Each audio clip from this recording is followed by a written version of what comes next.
Today we have an incredibly special guest, and by far the best looking guest we've ever had on this podcast, bar none. It is my beautiful bride for 18 years, Susan Beckwith.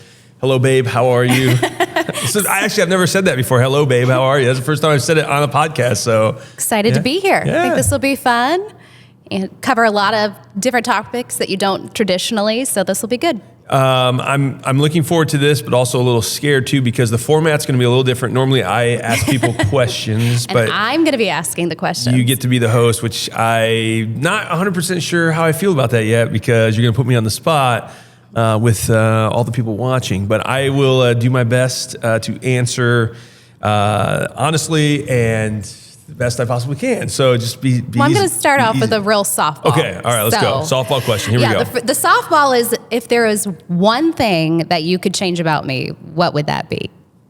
That's a softball question. I plead the fifth. You can't plead the fifth. People want to know. This is government. It's all about the Constitution. I can plead the fifth. I should plead the fifth. That's not a softball question, by the way. That's like a fastball pitch from the Los Angeles Dodgers. Let's see here. Okay, if I could change one thing about you, what would it be?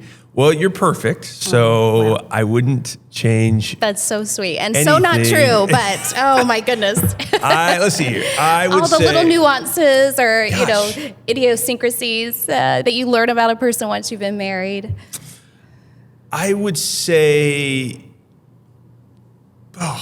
this is hard. No. Do you want me to? No. I'll come up with something. Give me a second. Your driving could be a little better.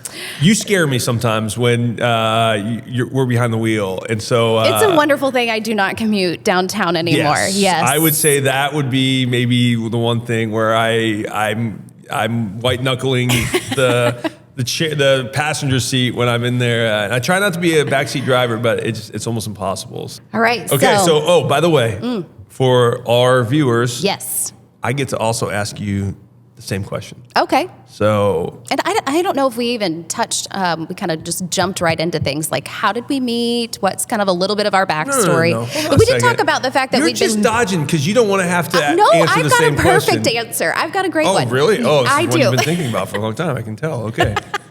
But as far as how we met, we get that question often, when we're out speaking. We recently had the opportunity to speak for a faith and family event in Madison County, which was so fun. Yeah. But Mike and I met at Huntington University. He was a year ahead of me and was there on a golf scholarship.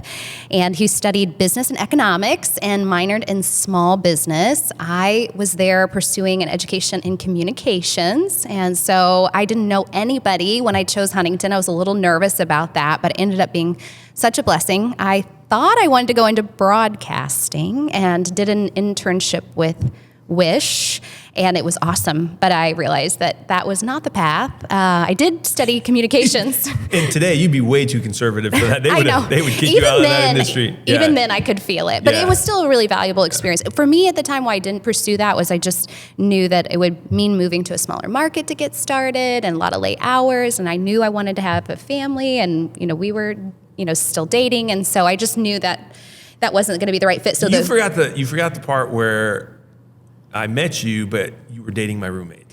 I did not date your roommate. You always say that I went to one wedding on a date. That means friends, dating. Yeah, well, I'm just saying, no, he didn't think it was just his friends. Trust me, he told me about it. And he's like, oh man, she's so good looking. We're going on a date to this wedding. Well, I had the biggest crush on you, but I would never be so forward.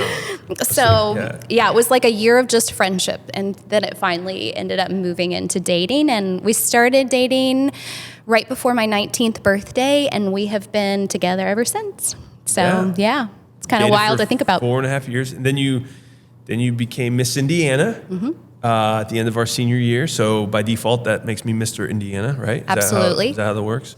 But you traveled the state for a year. Mm-hmm. I got to drive you all over the state, all these different pageants, and you competed in Miss America.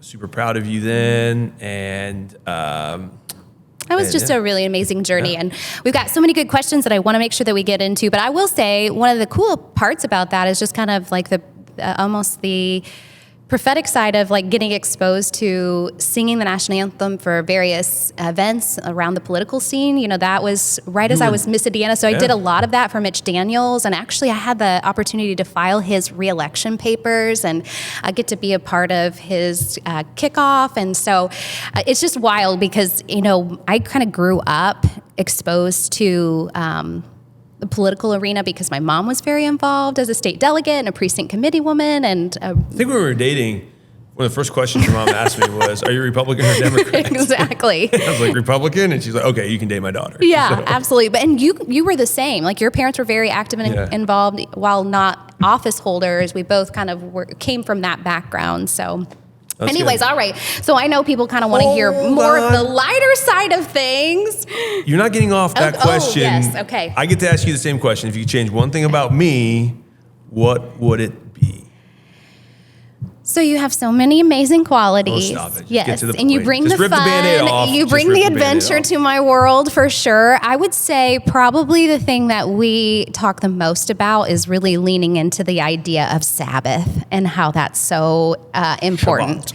Sabbath, taking time to rest. You work incredibly hard and you have endless energy. You can function on a little amount of sleep, which is, I feel like, one of your superpowers that I do not possess. But actually, this is kind of a fun fact or something that I don't think you've shared publicly, but that was one of your more recent conversations with Charlie was about Sabbath because you had given some thoughts that he actually wanted to include in one of his recent books about the topic. So yeah, he's writing a book on Sabbath. So I don't do Sabbath well.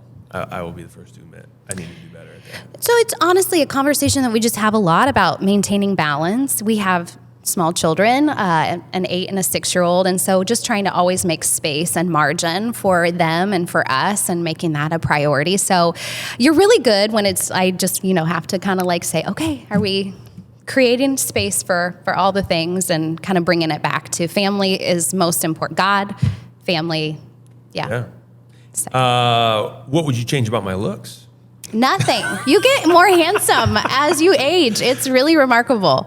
So, and I'm liking the beard. I was fishing for that answer, but thank you. That's good. No, good. Yeah. So handsome. And that was one of the first things that I thought when I first saw you when we were at Huntington. He was in his dorm room playing a guitar, and I thought, oh my goodness, he had a wakeboard up on the wall, and I just thought, oh my goodness, he's so cool. And was I wearing a beanie too? Probably. Who knows? It was 2001, so probably. Right. So like in the band Good Charlotte or Fall Out Boy or something Simple like that. Plan. Yeah. So.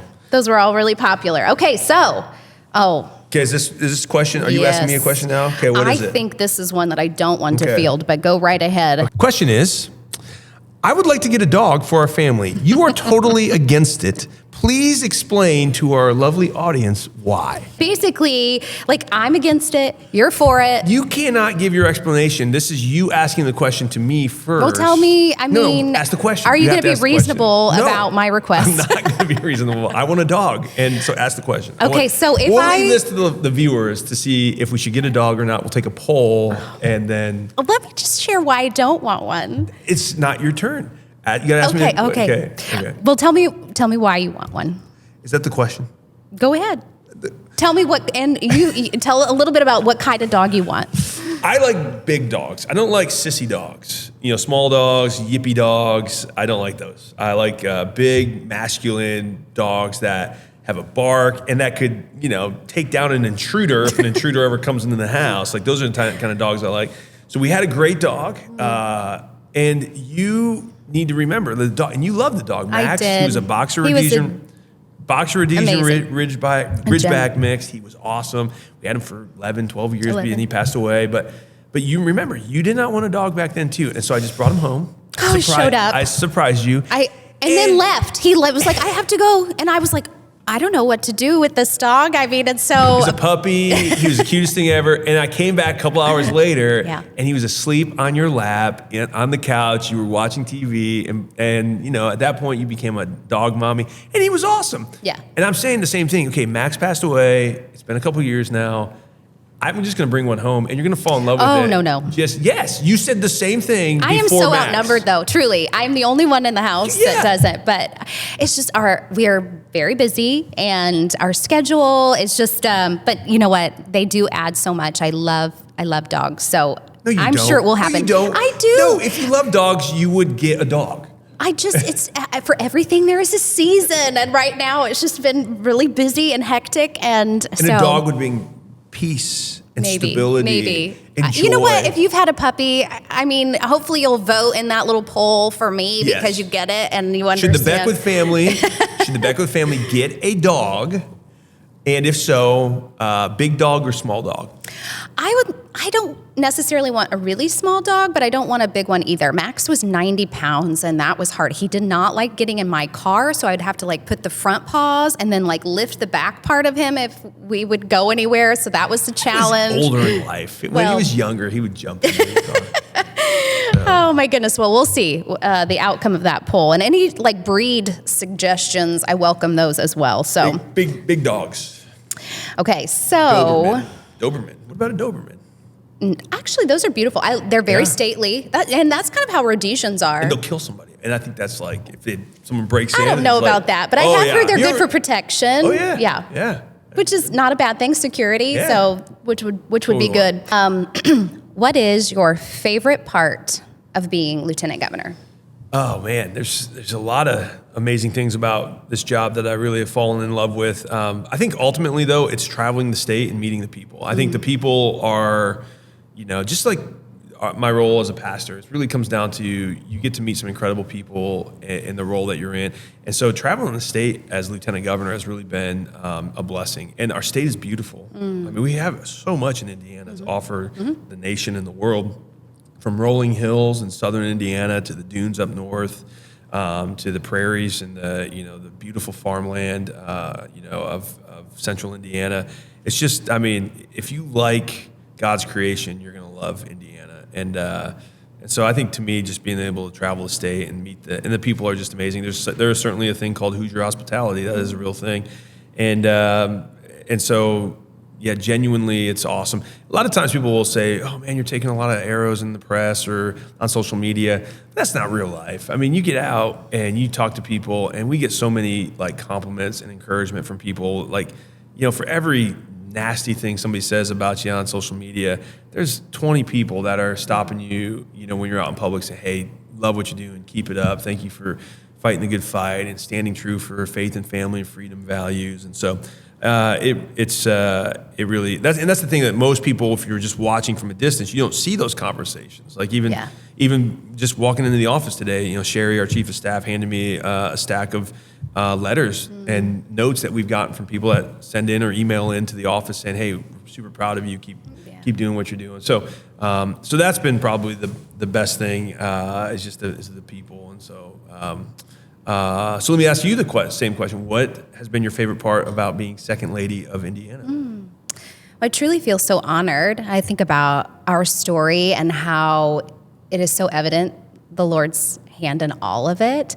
And so a lot of my answer mimics yours. It's just meeting the people, getting to travel the state, making those conversations and connections, just hearing genuinely kind of what they're going through, what their struggles are, in hopes that, they know we're on the front lines and that, you are dedicated to being their voice. And there's just such purpose in that. And I feel such a peace in knowing that the Lord has brought us here for a very specific purpose. And it means so much to me when I have people say, you come to my mind so often, we are praying for you. And, just that encouragement. So I think that's been the joy for me. I'm not as extroverted as you are. I feel like I'm an outgoing introvert, but I do love meeting everybody, and that's been great when I can join you. I don't always get to do that because I'm a lot of times holding it down on the home front with the littles, which brings me such joy to know that's kind of the role that I get to play, and just to support you. Anytime you do come out, you're always the star of the show. Well, people love it. No. And, I'm telling you. I mean, that faith and freedom thing we did in Madison County,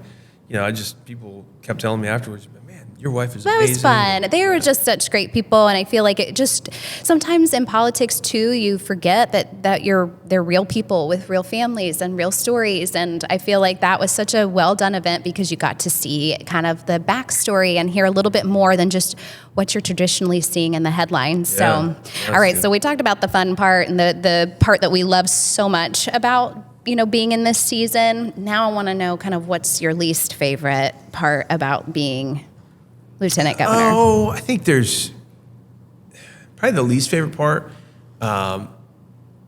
It's trying to, in good faith, help people come out of ignorance. So a lot of times there's, especially in the State House, you have people who just don't know what they don't know. And so you try to have those conversations and in good faith, and then they get offended by it because, it's just, they just don't want to learn or they don't want to know. And so to me, that's the frustrating part. It's like, hey, we're laying out the why, and let's have a good faith, reasonable conversation. And sometimes people just don't want to be reasonable. So I think that's probably a little bit more of the frustrating piece when you deal with unreasonable people and you're coming at it from a place of reason and logic. They're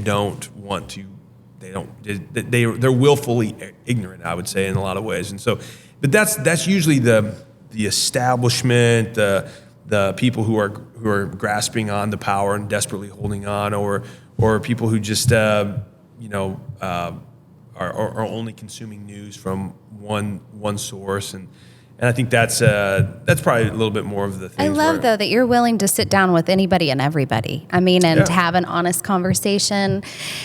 I don't think people realize that any interview that you do, you don't have the questions in advance. We never request that, and your ability to speak extemporaneously far outweighs mine. I mean, you're so great off the cuff, but I feel like that's such an asset that you will, even the hard conversations, like you welcome that. Yeah. And so I think that that's good because that's important, to be able to talk to people that you very much disagree with, and it's still very respectful. And yeah, and I think I love it. I think if you don't know what you know and know why you know it, then you probably shouldn't be in the world of politics. But a lot of people do get in politics and they don't really understand or know what they know, and know or understand the ability to defend what they know. Mm-hmm. And so I think that's probably where. To speak to that, I will say I think one of my favorite moments over the last few months is I was making dinner and I could hear you on the phone with Senator Taylor.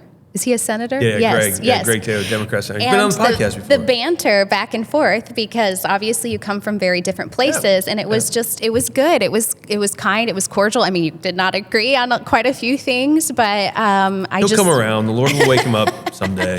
I just really loved that, and I thought that was really beautiful. So cool. What's your least favorite part of being the second lady of Indiana?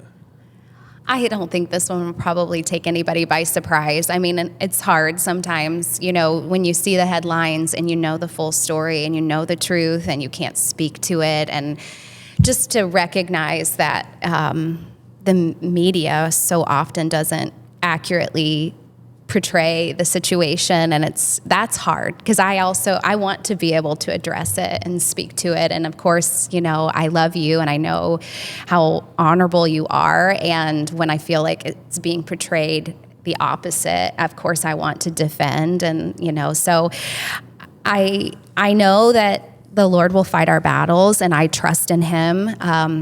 There are moments, in all honesty, I'm like, okay, Lord, you can hurry anytime. But that's also when I just have to go back to resting in his peace and his timing. And but if I'm being honest, I feel like that's probably the hardest part for me, is because I just, sometimes it's really ugly, and I hate that part of it. Yep, it is the world of politics. They say it's dirty for a reason, and there's we've seen that for sure in our journey. But at the same time, when God calls you into something, then he gives you the grace and equips you to go through it. I used to always think I'd hear missionaries from China, they'd be telling their stories, or in really dangerous places in Africa, and I'd be like, man, why in the world would you ever put your family in that? But they had a passion for it, and they loved it, and they loved the people there. And yes, it was super dangerous, and there were people being martyred all the time in those areas, Christians, and yet they would just be like, oh, we're so excited to go back. And I remember thinking, that is crazy. Like, why would you do that? But I feel the same way for us, where God's called us into this world, and people have come to us and said, why in the world do you put yourself through that? Like, it'd be way easier just to like turn a blind eye and walk away from the world of politics. But God's not called us to that, so He gives us a passion to do it, and so gives us the grace to endure the attacks and the untruths. And absolutely, and when I think about just kind of in those moments that are difficult for me, as soon as I am able to talk to you, it's like coming home. Like, you are just like my calm. And so I'm just so grateful that you do endure it so well. And I think that's just a reminder for me that the Lord has equipped you. And I know He wouldn't just call you, He has called us. And so I do things that I feel like for myself have helped. And that's honestly trying to really diminish or, look at social media or read headlines and, just to create healthy space and whatnot. So it gives you, it gives you perspective. We go through, probably this much of what the Trump family has gone through. Oh, I look absolutely. at that and I'm thinking, oh my goodness, like, can you imagine what President Trump and Melania and their kids have had to endure over the last few years? And we're getting a little bit of a taste of it. Sure. And so when you see other warriors in the battle, like President Trump, who's able to he's so resolute and able to stand his ground, and he keeps fighting back, it gives you a little bit of, courage to be able to say, oh, well, if he can do that, then I certainly can go through this. And if his family can go through that, then our family certainly can go through what we're absolutely. Yeah. And we are bold, and we don't want to back down from that. And so, by no means am I, saying I am proud that we are in the fight. And I do agree. I think we probably only get a taste of that.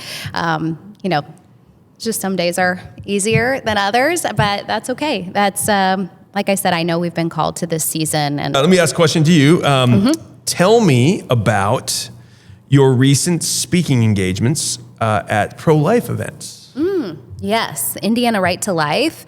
Had the opportunity to speak alongside First Lady Maureen Braun. That was such an honor, and it was awesome to see all the women that were there really dedicated to figuring out how they too could get involved and engaged. And so I was thrilled. I really loved it too, because I feel like we came at it, obviously with the same heart and passion, but kind of from two different perspectives. I shared a little bit about our story of how it was hard for us to start a family and walking through that.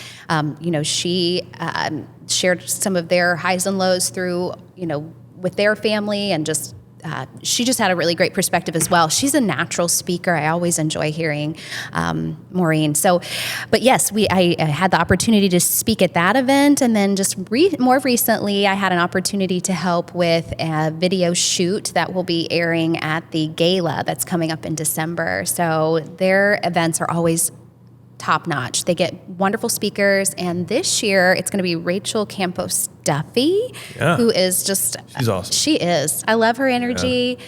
I think she'll be a lot of fun. Yeah. So, did you know her husband is Sean Duffy? Yeah. Yeah.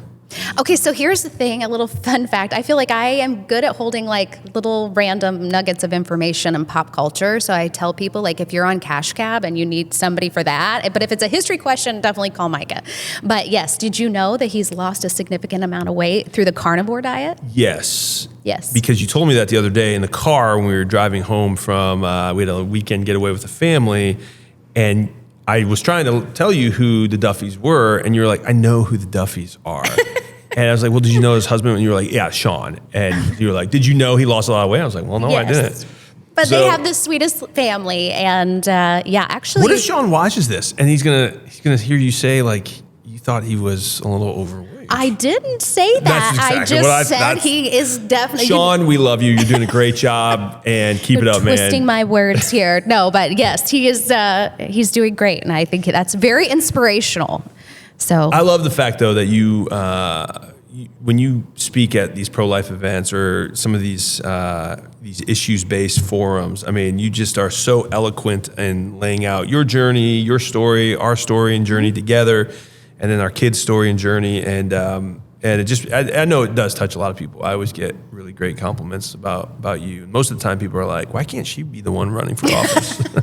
Oh, I was like, oh, that's a good question. Yeah, if you can convince her, she would be awesome. Not happening, but I love being able to support you. But it's always an honor when they ask. So I hope that there'll be more opportunities to do that in the future. Indiana Right to Life is awesome. And there are so many wonderful pro-life organizations throughout Indiana. So we're really blessed. I hope we'll continue to be a beacon in the Midwest of a state that proudly stands for life. Yeah. Well, babe, it's been great to have you on the podcast. You're definitely my favorite guest we've ever had. And I want to ask one final question. Okay. What am I supposed to get you for Christmas? I love Christmas. It's my favorite time of year. She has Christmas trees in her house all year round, just for anyone who wants to know this. Yes, we are that family. I keep one up in our piano room. It's kind of tucked up into the corner, but you know what? You say that like people have multiple Christmas trees in their house every year. Yeah, I just leave one of our 14, so it's not that bad. Well, so. I know if Mary Martin is watching this, she will be right there with me, she also loves Mary Christmas. Martin is weird too. No, she's not weird. She has joy in her heart. Anyone that has multiple Christmas trees in their house is a little strange. You know what? I love it so much. So I was actually going to say that is a great Christmas idea for me, is another tree, because I feel like the one that we have right now, I've had so much trouble with the lights. This is my third time trying to get the lights all strung. We have it's not the top pre-lit. half is lit. It's been a disaster. So maybe a new Christmas tree. It is also November 3rd right now. I know. November 4th. Normal people don't put up trees until after Thanksgiving. So I do think you've got time to figure out the lights, but yes. But I love it, and I want to be able to enjoy it, and so I do usually start very early. And we're going to spark a huge debate amongst dogs, to get a dog, if you should put your Christmas tree up before Thanksgiving. It's easy. It's just simple common sense. Yes, get a dog, and no, don't put a Christmas tree up before Thanksgiving. Also, don't play Christmas music until after Thanksgiving. I cannot stand listening to Christmas music in March or April, but I love Christmas music after Thanksgiving. It's the best time of year for Christmas music. It's after Thanksgiving, but after New Year's, it's like We're just you have to agree to disagree. But I need to know, though, because I feel like you are the hardest person to shop for. So I need some ideas. Christmas ideas for you. Dog. Yes. Okay. Yes, you said it. Thank Stuffed. you. Thank you. No, that'd be a terrible thing to do to a dog. Why would you stuff a dog? No, that's horrible. A stuffed animal. Oh, okay. All right. Well, this has been fantastic, babe. I love you very much. You are the rock in my world, and I love doing what we're doing together. And thank you for joining this podcast, Unscripted with Micah Beckwith. Unscripted for sure. Yes, and that's why we call it that, because it is unscripted. If people want to reach out to you, and they can follow me on social media. Yeah. I still do some etiquette where I'm teaching classes on occasion. Sure, we didn't talk about that. That's okay. You're an etiquette Maybe that'll coach. be a part 2. An etiquette coach, which is amazing. Yeah. So Belle of the Midwest. Belle with an E, like Southern Belle, but proudly from the Midwest. So Belle of the Midwest. You can find me on Facebook or Instagram. Love it. I love it. Well, hopefully this was exciting for you guys to watch, get to know my beautiful bride and a little bit of the Beckwith family. But thank you for tuning in today, and we'll catch you next time.